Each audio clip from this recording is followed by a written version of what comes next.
지난 2020년 1월 창원시 의창동 주민자치센터에 한 주민의 제보가 들어왔습니다.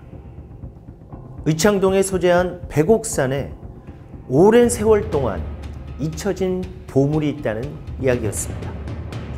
거기에 그런 보물이 있다는 것을 아무도 모를 겁니다. 아마 보물이 아닌 것도 제가 제보를 했겠습니까? 그래서 제보를 했습니다. 엄청 오랜 세월 동안 잊혀진 보물입니다. 보물. 믿기지 않는 이야기였지만 주민센터와 주민자치위원회는 주민의 이야기에 귀를 기울였습니다. 이 지역에 오래 사신 분께서 소중한 제보를 해주셨습니다. 그분들의 말에 귀를 기울였고 현장에 한번 나가보려고 생각을 했었습니다. 그런데 말입니다.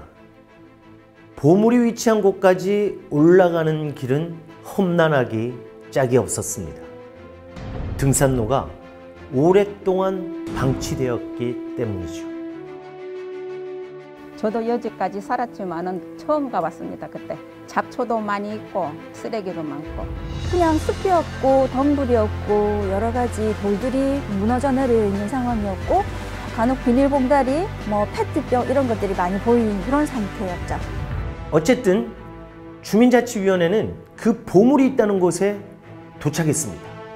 그리고 놀라운 사실은 실제 주민이 이야기한 것처럼 그곳에 오랜 세월 동안 사람들에게 잊혀진 보물이 존재하고 있었다는 것입니다. 그 당시는 저희들이 흔적이 있다라고는 생각을 못했고 안쪽으로 들어가서 이렇게 조금 헤집고 들어가 봤을 때 그런 것들이 조금씩 보이기 시작했었죠.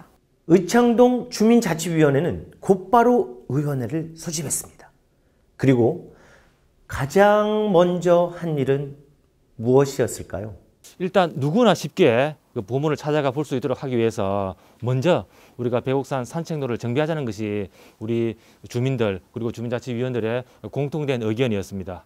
먼저 등산로의 잡초, 잡목 제거, 쓰레기 수거부터 시작되었습니다. 보기 좋게 꽃도 심었습니다. 주민들도 자발적으로 많이 참여해가지고 우리와 함께 일을 했죠. 풀백이라든가 잡초백이라든가 그 고목들을 제거하는 그런 작업을 같이 했습니다.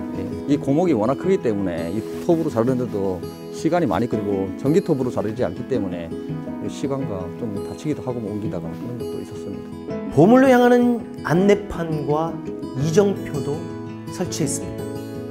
무려 10개월 동안 걸린 이 사업에 등산로는 놀라보게 달라졌습니다.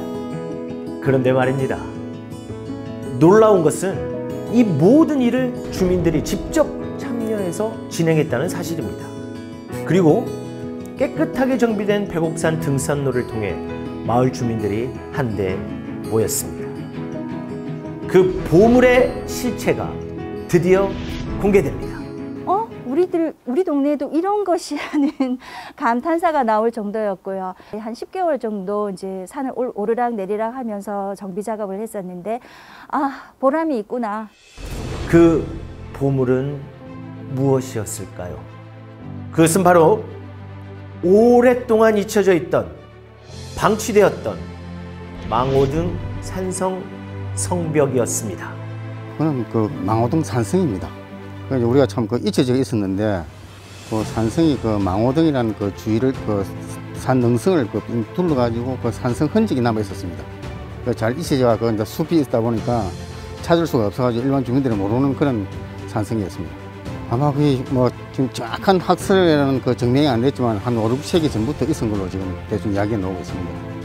주민들의 반응은 어떠했을까요?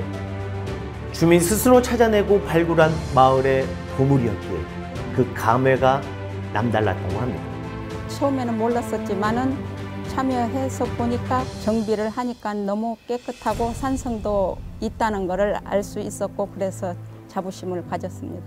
그러니까 지금 이거를 내가 해서 이 문화유산을 후손들에게 물려줄 수 있다는 그 느낌도 들고 마음이 좀 뭔가 뿌듯한 느낌? 이건 어떻게 말로 표현할 수 없는 그 어떤 그 인기.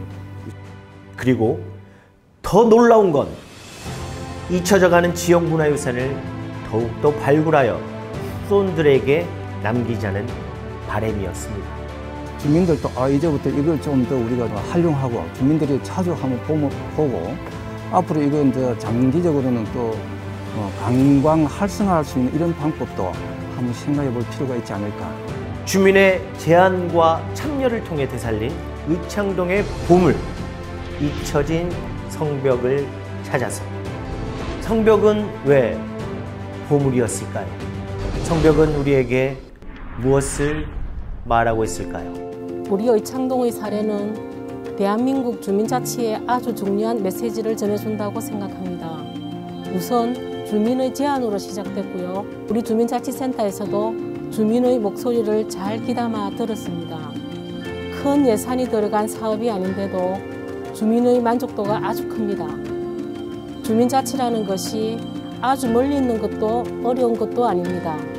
주민의 작은 관심과 참여, 행정기관의 진심 어린 지원이 있다면 우리의 소중한 주민자치를 이뤄내고 발전시켜 나갈 수 있다는 것을 배운 것 같습니다.